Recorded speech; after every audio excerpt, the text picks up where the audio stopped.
A US presidential candidate has suggested America's already had a homosexual president.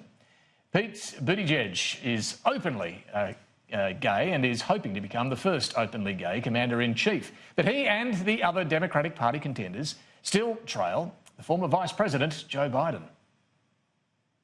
My name's Joe Biden. Joe Biden hasn't won a single primary or caucus, but he's already circling red states on a map of the Electoral College. I plan on campaigning in the South. I plan, and if I'm your nominee, winning Georgia, North Carolina, South Carolina, believe it or not.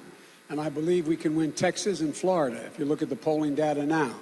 Doesn't mean it's a marathon. It's a long way off. Florida is always a swing state, but Texas, Trump won by 9 points. And South Carolina, Trump won by 14.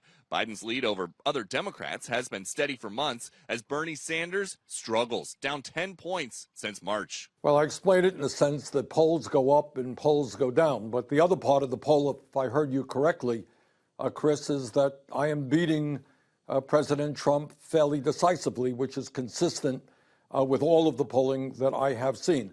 I think, frankly, I am the strongest candidate to defeat Trump. Sanders and Biden will share a debate stage in Miami next week with Pete Buttigieg, whose approach to foreign policy could build on a policy made by a man he and every other candidate talk about all the time, Donald Trump, who moved the U.S. Embassy in Israel to Jerusalem. Would you move the U.S. Embassy in Israel back to Tel Aviv?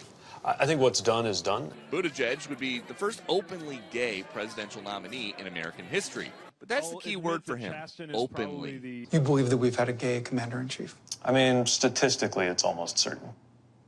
And have, like, in your reading of history, like, do you believe you know who they were? My gaydar doesn't even work that well in the present, let alone retroactively.